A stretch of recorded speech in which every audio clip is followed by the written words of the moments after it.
I'm very curious as to why uh, literal Nazis are allowed to protest being actual anti-Semitics, while people who protest against genocide are arrested and claimed to be anti-Semitic. Continues after multiple incidents of a neo-Nazi group marching in South Dakota cities. Those activities happening over the weekend at the state capitol in Pierre and in Deadwood. State leaders have condemned those marches, but the level of response has been underwhelming for many of the state's black leaders. John Gaskins talked with 3 local NAACP board members and joins us now with more. Hello, John.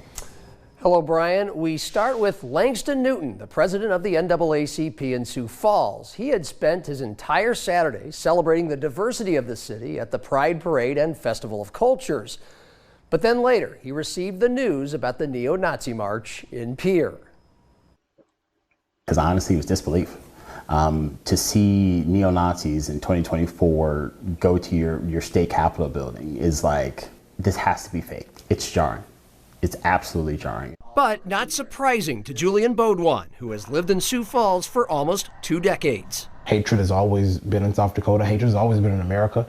Racism is bred within the cloth of what we call America, what we call home, and it's something that we just fight against every day. And according to these leaders, the fight against it isn't strong enough from Governor Kristi Noem, who issued a short social media statement that said, in part, that Nazis are not welcome here in South Dakota and that the state rejects hate.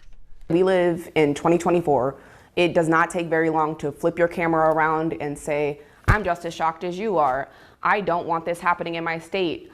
I want a real, raw response.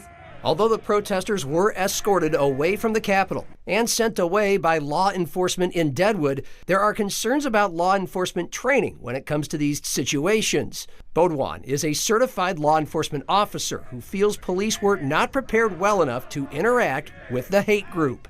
So knowing that these things are going to happen, knowing that we have people living in our community that feel the way they do, we have to be prepared to battle against the hatred. We can't just come out with a statement and say it has no home if we're not empowering our people to fight against hatred. The NAACP says that while leaders in the state aren't doing enough with legislation or their words to fight bigotry, everyday people can with their actions and their words. South Dakotans, people of color here, raise their families, they go to work, they pay their taxes, they go to church, they do all these things just like you. If you do actually take the time to humanize us and people of color in the state, that might lead to a better understanding and maybe a little less hate.